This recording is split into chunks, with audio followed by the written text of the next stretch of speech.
Hello, नमस्कार, good morning सर्वांना. तर रोज रोज नाश्त्याला काय करायचं हा सर्वांना प्रश्न पडलेला असतो. तर एक दिवस काहीतरी चटपटीत झालंच पाहिजे.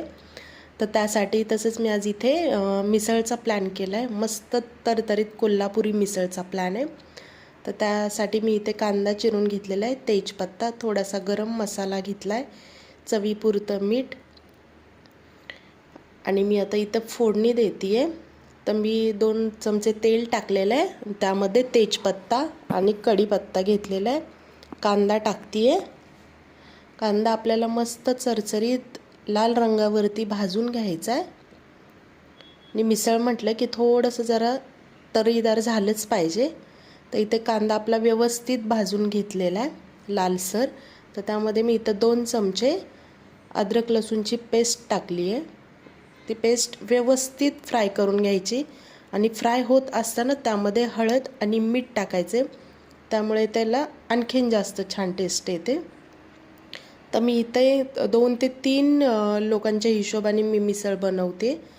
तर मी इथं लाल मिरची, कश्मीरी मिरची पावडर, थोडंसं आपला घरचा मसाला, थोडंसं आपलं मिसळ मसाला, गरम मसाला आणि मीठ टाकून व्यवस्थित फ्राय करून घेतले. तर मी ह्यामध्ये थोडंसं पाणी टाकून एक वाफ काढणार आहे. एक वाफ काढली की त्याला तर्री व्यवस्थित येते. तर इथे बघा, तरी ह्याला व्यवस्थित तेल सुटलेलं आहे आणि याच्यामध्ये ना लगेच गरम पाणी ओतायचं आहे. त्याला कुठलं वाटण वगैरे करायची काही गरज नाही आहे. तर हे बघा, मस्त इथं तर्री सुटली आहे, छान मस्त वरती तवंग आलेला आहे. तर्रीदार मिसळ पाहिजेच आहे. तर इथे मस्त अशी उकळी फुटली आहे. व्यवस्थित त्याला छान एक 15 ते 20 मिनटं व्यवस्थित शिजू द्यायचं आहे.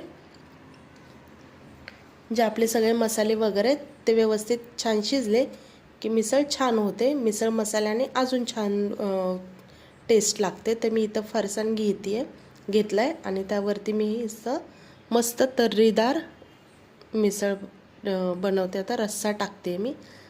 तर हे बघा, तरी छान व्यवस्थित टाकलेली आहे आणि मस्त याच्यावरती कांदा वगैरे टाकायचा आहे, कोथिंबीर. मस्त मिसळ आपली तयार झाली आहे. त्यासोबत थोडंसं ताक केलेलं आहे मी, मसाला ताक. तर इथे बघू शकता, ही आपली व्यवस्थित छान मस्त कोल्हापुरी मिसळ तयार झालेली आहे. तर झटपट नाश्त्यासाठी एकदा खास अशी तयार करून बघा मिसळ. आवडल्यास लाईक, शेअर, सबस्क्राईब करायला विसरू नका.